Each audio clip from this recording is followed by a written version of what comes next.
Hey guys, what's going on? Inception here, and welcome to another video. Today we're going to be doing the defensive tutorial video.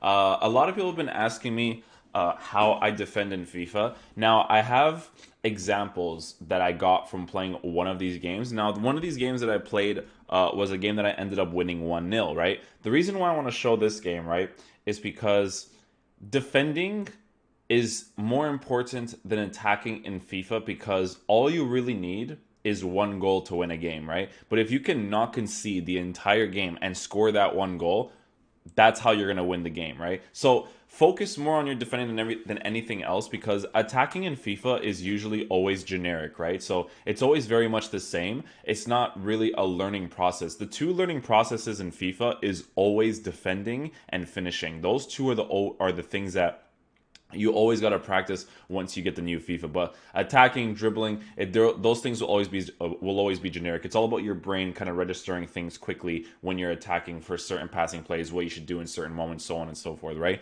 Very similar to defending, but defending is always going to be different because like this year you actually have to press B to tackle. Although defensive AI is still a little bit effective, so I'll tell you guys exactly how I defend. So this is the game that we ended up playing up against. This guy has a really good team. He's missing the chemistry because of Heung-Min Son, but generally speaking, the team is very good. I actually think that if he gets a proper manager, he gets full chemistry with this because this guy is EPL Italian, but maybe if he got actually, maybe he wouldn't. I think some of these players are out of position too, though. Like Cam, he has two links though, so I don't know if he'll get more chemistry. It's Vardy and Son, to be honest, so that could be a problem. And Allen, so that actually makes sense now. But a pretty decent team in regardless. 96 chemistry still isn't bad because this is a hard team to pass. Kimpembe and Chiellini are very good center backs to try to get past. Criscito, I think that's Criscito, and Munier, decent fullbacks in this game. Kondogbia is apparently very good in this game. He's not overpowered. If you look at his stats, he actually has very good stats. He's high medium work rate, so that's something to take into consideration when playing against these players. He's using Cabela in the center mid spot, and then Joe Allen. So the way that this guy's team is set up right now, it seems like he's going to switch to a 4-2-3-1. Now, the weird thing about this game is I actually remember that this guy, I think he paused the game in the beginning of the match. Yeah, he paused the game in the beginning of the match. You guys don't need to pause the game in the beginning of the match anymore. All you really need to do is just change the dynamic tactic. So if you're unbalanced and you're playing what he was playing like a 4-3-2-1, right? You could just switch to a dynamic tactic, like a switch to an attacking dynamic tactic where you can switch to whatever formation you want. So you can set that attacking tactic to be 4-2-3-1 wide or 4-2-3-1 narrow. Because it looks like he was going to start set up with the 4-2-3-1. He did have a little bit of width in his team, right? So you can see that he has the 4 attackers and then he has the 2 center defensive mids, possibly, right? So that's the thought process when you're looking at this team, right? So let's get on with the defending part.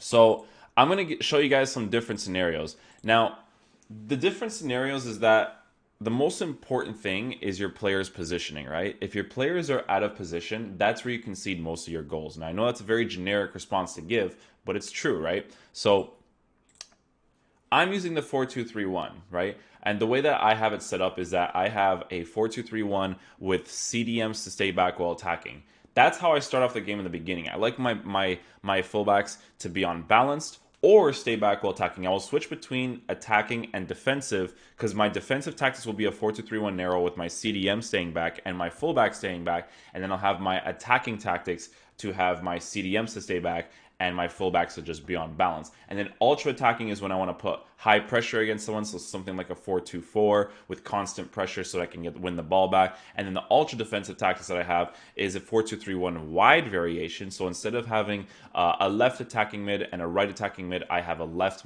mid and a right mid. Reason being why that formation is more effective is because when you do the drop back and you have false nine and come back on defense for the strikers, and then come back on defense for the cams, the left mids, the right mids. It's harder to get past, right? But it also leaves you more vulnerable to the attack because you can't really counterattack really quickly in this game. Counterattacking is very effective if someone commits a lot of players into the box. So there's a tactic called I think it's get inside the box. That means that a lot of players will push forward, right? So I've been kind of adjusting that tactic to see exactly what I want to do. I think I'm gonna be lowering it as much as possible, so that I can have an attacking play, but not have my players overcommit, because it's just really nice because I don't cross the ball, so there's no point in me doing that, right? I'd rather just build up the play myself. So those are the tactics that I have set up. So as you guys see the game as it first unfolds, my initial one is stay back while attacking for the CDM. So just take that into consideration. So from this get-go right here, right, where this guy is positioned, the most important thing in this position with a 4-2-3-1, again, your formation is very, very important. I'm not saying that you have to use the 4-2-3-1, but you have to take into consideration the formation that you're using, right?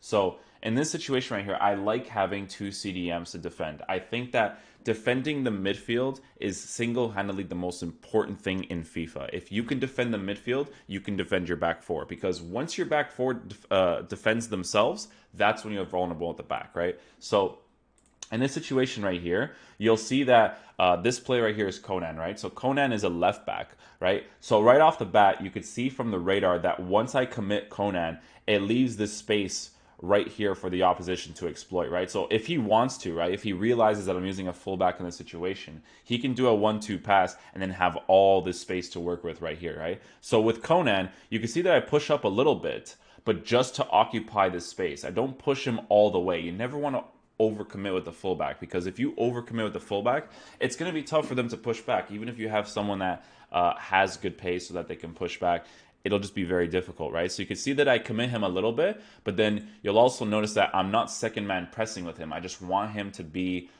neutral, right? So when you second man press, right, you can see that I'm closing everything down. Now you can see that the three center backs are the ones that's occupying the back four. Now, because my fullback is on balance, right, he pushed up in this instance, because even if you see from the beginning, right, my fullback is already there without me even selecting him. That's because he's unbalanced. So you have to take that into consideration. When he's unbalanced, when someone has the ball in the attack, that's where he's going to be. Now, if you have him on stay back while attacking, he'll be very similar to this guy right here. So he'll be around this area right here, which might be more preferable, but sometimes adding a little bit of pressure helps with you attacking nicely. Because imagine this situation right here. If I get this ball back quickly and he's committing with his CDMs forward, look at all the attackers that I still have going on over here, right? So I can get this ball back and then go on an attack instantly, right?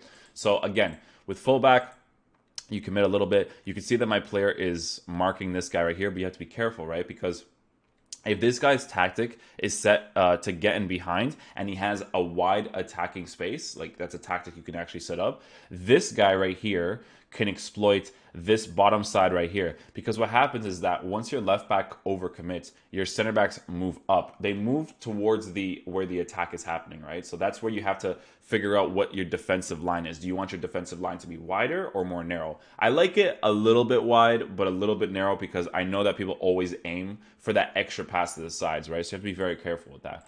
But obviously in this situation right here, I have this area covered, this general run right here, because if he makes a pass, Conan will just stick out his foot.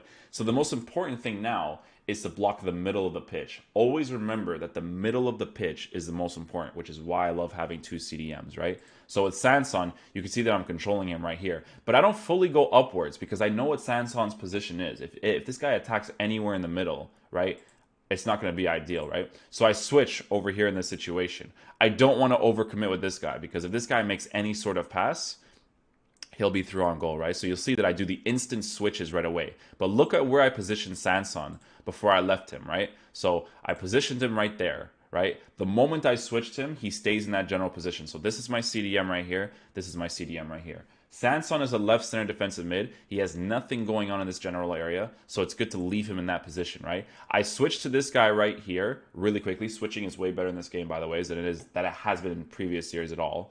And then I overcommit with this guy, right? So that I put the pressure on, because here's the thing, right? In this situation right here, Sanson is blocking this middle area right here. So with this guy right here, I need to block this guy making the run right here.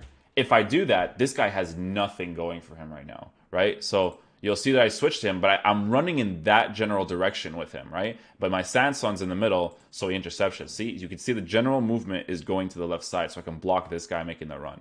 I get the ball back with Sanson, and then I can go on an attack afterwards, right? So I want to show different scenarios for you guys, so it helps you guys out when you guys are trying to defend in this game, right? So defending in this game, holding X or A is very helpful. So basically what that does is that it doesn't make you go and challenge the player, but it makes your player hold a certain area, right? So you don't have to necessarily commit to the player, but it makes you hold an area, right? So basically when you're defending, you always want to be in the middle of somebody when you're defending against them, right? Because if you're too far to the left or too far to the right when defending against them, then they'll obviously exploit the opposite area that you're not defending against, right? So that's why holding X and A is effective, because you can stay in the middle and hold that general area. But then you need to obviously commit at some point, because if you don't, he'll just take shots against you and score, right? So you do have to still press B when you're defending with your CDMs, right? Sometimes. It depends if the guy screws up the pass and you intercept it, right? So again, in this situation right here, you can see that in this situation, I'm pushing back my CDM. My CDMs are the most important players on the pitch. That's the players you need to upgrade first, because attackers, you can get like Ousmane Dembele's and all that. Yeah, they won't have the physical presence, but the CDMs and the center backs are the most important for you to play well in this game, right? So you can see that I push back with the CDM. I never switch to the back four in this instance, because if you switch to the back four, it would be pointless, right? Because your back four is lined up perfectly. Right back, center back, left back. There's no point in overcommitting in this situation, so there's no point in doing it, right? So you can see right here, after I'm controlling my CDM over here in this situation, after I'm controlling him, I'm pushing him down, right? So you can see when I'm using him, I'm pushing him down. The reason why I'm pushing him down, you can also see that I'm spamming B. When you spam B, or a B or circle, it makes your player, this is a hidden tactic that I figured out last year, it makes your player aggressively push towards the ball, right? So you know that aggression stat that the players have? They will be, like, someone like Conte is going to be amazing at doing this. So when you spam B, you could see that my player is more aggressive towards getting the ball. So he's kind of like whatever right now, but once you see that I start pressing B or circle, look at how more aggressive he is towards getting the ball. But when you do that, he'll be too aggressive. And you can see that he overcommits to one side, and then he has a space on the right.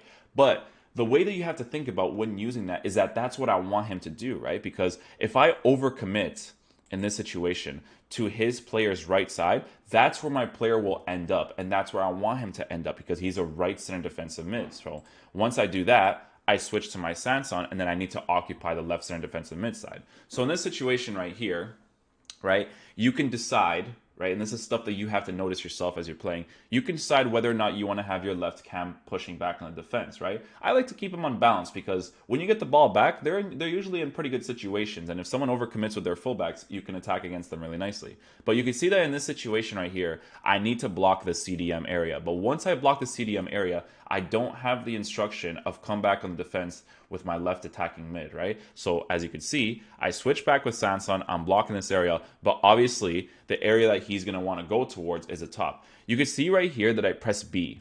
The reason why I press B in that general area is because that actually makes your player stop, right? So you can see that when I press B with him, it stops, but he stays in that general area. You see how he's still there? He's perfect, right? So I press B just in case he wants to make that pass. He doesn't want to do it, right? He takes too long to exploit the sides, but that's still the part that he's going to want to go towards, right? So as you can see, if this guy notices that my attacking mids are not coming back on the defense, he can really exploit these sides right here at the bottom, right? You can see at the bottom over here that he can really exploit it, but I'm focusing more on getting this ball back on the attack, right?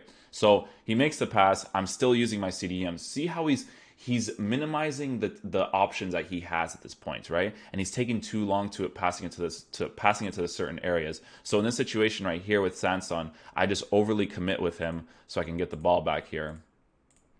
So right here with Sanson, you could see that I charge it up, right? Charging it and spamming it is the same thing, because your players will still aggressively push towards the ball. So you'll see once I spam B or hold B, he goes for that tackle and he gets the ball back, right? In this situation right here, it's best to not pass it forward. You don't want to rush it, right? Because when you pass this ball back, this is Neymar, right? So what I do here is I do an L1, LB a pass. So when I pass the ball back, Neymar makes a run, and I'll have all this attacking space to work with right here. Look at how many players that he committed forward, right?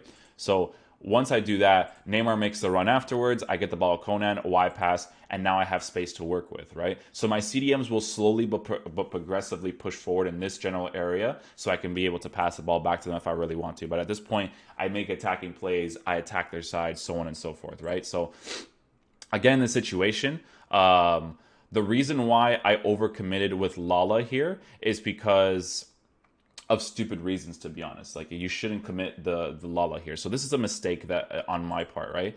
The reason why I overcommitted with Lala is because this is like a risk and reward type deal, right? So if I get this ball back, I can attack really nicely against with all these players that I have in the attack, right? But the reason why I do this is because I don't expect him to think that I'm going to overcommit with my right back. And if you could see, you know, if you have a faster right back, it could be worth it, right? So I overcommit with my right back. Now I realize that this happened. So look at how I'm committing with my Sanson, right? My Sanson I pushed all the way down to the bottom. Now this is up to you, right? This is a really bad situation because you can see that my CDMs are not in this general area, which is where they're supposed to be, but I committed my Lala, so I'm cool with my Sanson being down here for now, right? So you can see that the first thing I do is I switch to my CDM and I progressively push back. You can see right here, right? Then I'm pressing B, I'm pressing circle so that I can tackle. And my player, you'll see the difference, right? So this is him running normally. The moment I select him, right? And then this is the moment I press B. Look at his arm. You see his arm? That's him trying to progressively or aggressively try to get the ball back, right? And when that happens, your player moves quicker because he really wants to get that ball back, and it puts him back into position, right? So with my Sanson, right, you see that it switches to him. And this is the good thing about the switching in this game is that I know that it switches to him. So I press LB or L1 to switch to Sanson, but I can see that this run right here is being made and nothing else is happening over here. I can also see that this guy's making a run down here. So what I do is I switch to the center back and I want to occupy that general area, right? This is stuff that needs to happen really quickly as you're defending, right? Nobody's perfect, but you can kind of get a sense of what you're doing wrong, right? So in this area right here, I overcommit with my center back, but then I switched right away, right? So you can see that now he wants to attack the top because he has this guy making a run and this guy making a run. So with my CDM, I push a little bit upwards. With a better CDM, he actually gets this ball back. In that situation right there, he would actually reach for it, so on and so forth. He would get the balls. The height is important, so on and so forth, right? But the CDM that I have right now is from Monaco, not the greatest, right? You can see that again, I put the pressure on his player. So you can see that I'm pressing B again. I put the pressure on his player, and that's what makes him screw up the pass, right? So in this situation right here, I want to commit with the left back, right?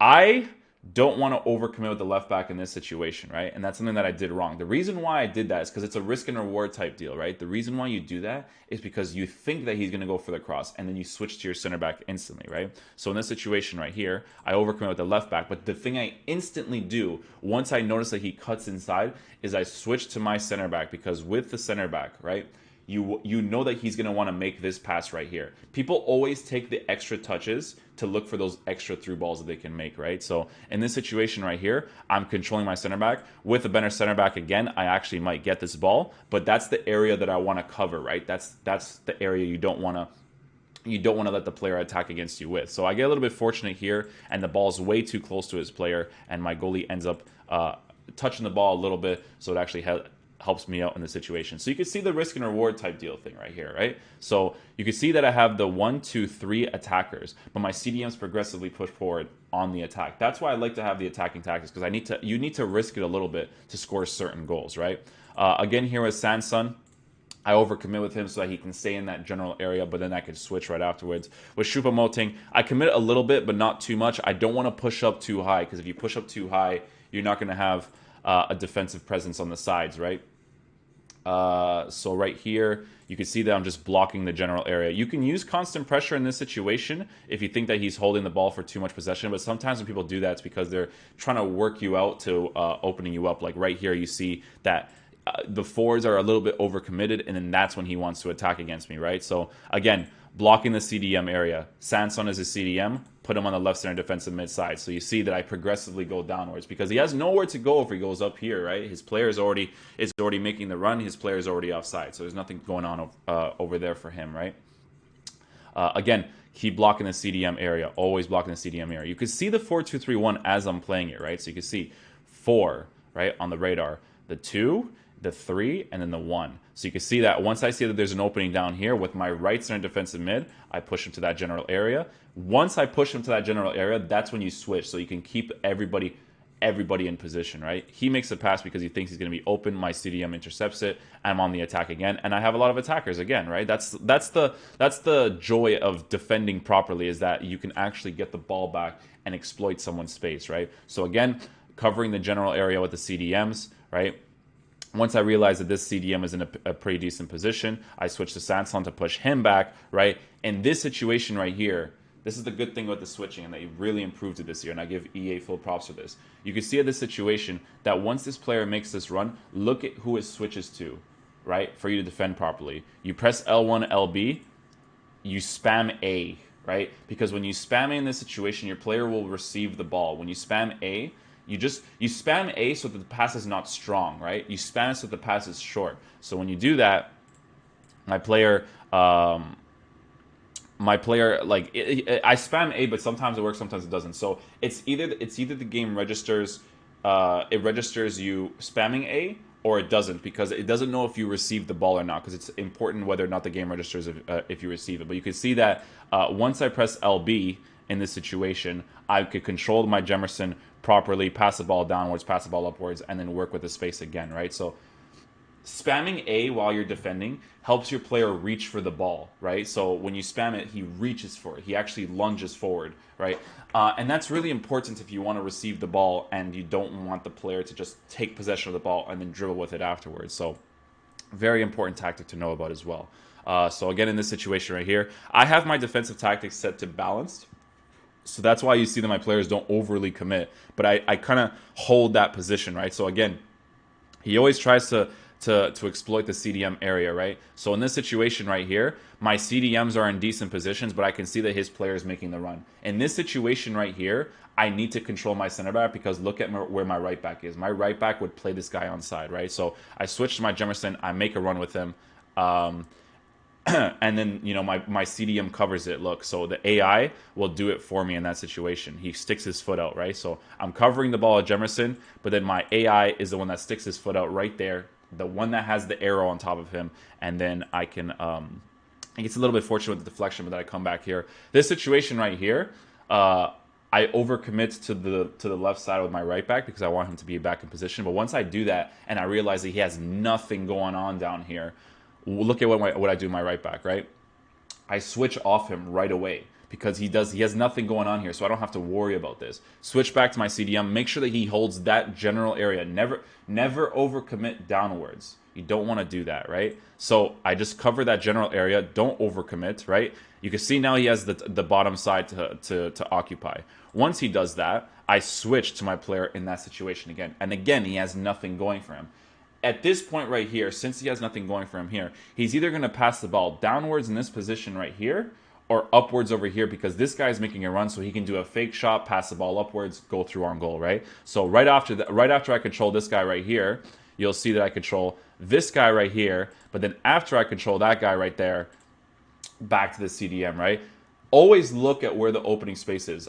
The reason why I commit with 15 in this situation is because now, if I want to, I can switch back to 15 and cover this area right here, right? So you can see that with Sanson, I'm blocking that CDM area. But look at what my 15 does. He commits back to this general position right here, right? So with Sanson, block the CDM area, keep blocking the CDM area. He doesn't really have much going for him right now, right? So just keep blocking that area, right?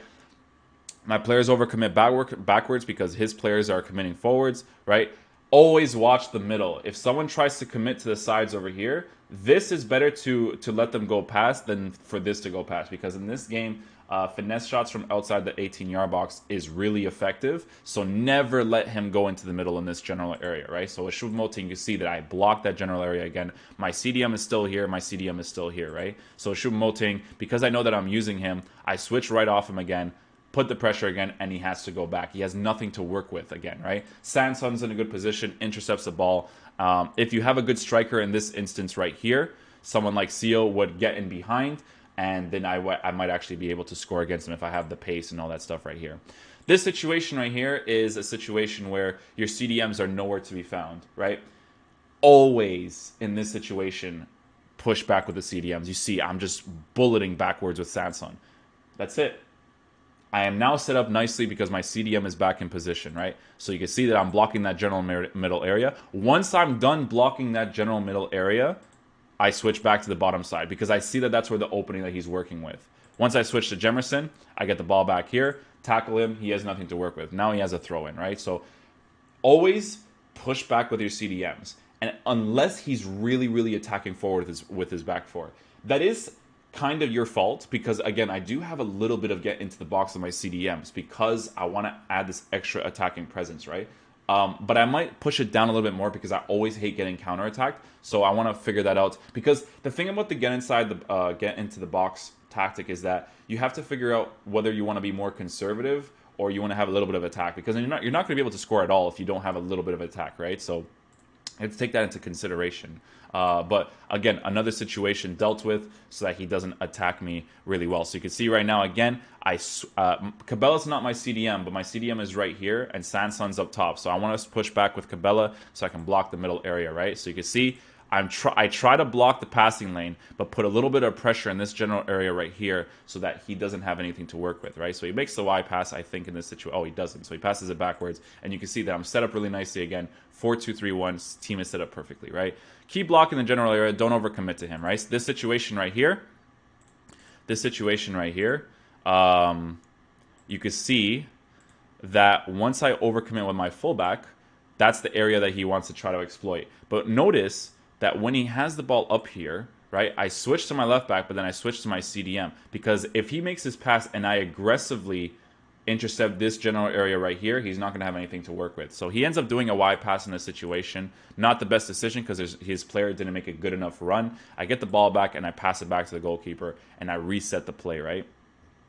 Another situation right here. So it's okay to overcommit with your attacker in this situation. Because that's his position anyways. So you can see that I overcommit there as Choupo-Moting, but that's okay because that's his position. And then with my right back, overly commit a little bit. I push back though because realizing that that's the area he's going to obviously want to exploit afterwards. He's going to make that wide pass for sure. But then you can see that with Lala, I'm just pushing completely straight to the left side, right? Never. Oh, this part actually went downwards. Interesting. Hold on. This is something that you have to realize. Did I press B or circle in this situation? I did, see? So when I did that, it aggressively pushes towards the ball, and that's why I'm able to intercept this. In this situation right here, it's ideal to push your player completely straight to the left side right here so that his other player doesn't have anything to work with. I guess because his player still needed to control it, like in that situation there, which made it easier for my player to get the ball back, which is probably why I overcommitted with him, and then it ended up working out, obviously. We get the ball back here, again, go on the attack, blah, blah, blah, right? So Cabela's the cam. I want to block the general area with Cabela. So that's what I'm doing, just covering that general area, go back up, cover that spot right there, switch again, go back downwards, right? Always occupy space, go back upwards here, switch to this guy right here if I needed to. CDM, block the general area right here in this general area over here. Cam, block the middle, block the top, keep blocking that middle, right? It's all about position, right? Because your players, they go out of their position. And that's why I think positioning is going to be such an important stat in this year's game because your players will be caught out of position a lot if they're not the greatest players. So I think that when you get the good players, they're usually going to be in position, but if they're not, it's always about keeping them where they're supposed to be. If you're using a 4-3-3, a 4-1-2-2, you want to make sure that your CDM is the CDM, your right center mid is the right center mid, because if you push them out of position, somebody else occupies that spot, and if a Cam, for instance, in a 4-1-2-2 goes to occupy the right center mid spot, you're not going to be able to defend against it properly. So those are some of the defensive tactics that I use when defending. Again, it's all about positional awareness and figuring out what your opponent wants to do on the attack and how he's attacking. Dynamic tactic is a game-changing thing nowadays because now you can switch your defensive tactics as you're playing if you realize that someone's overcommitting to the left side, overcommitting to the right side, or switch to a more attacking tactics because you realize that he's overcommitting and you can score easy goals like that. So it's just about realizing what your opponent is doing in every single situation. So That's going to conclude the video for today, guys. I hope you guys did enjoy it. If you guys did, please drop a thumbs up on it. Definitely helps out the channel a lot. And I'll see you guys in the next video. Peace.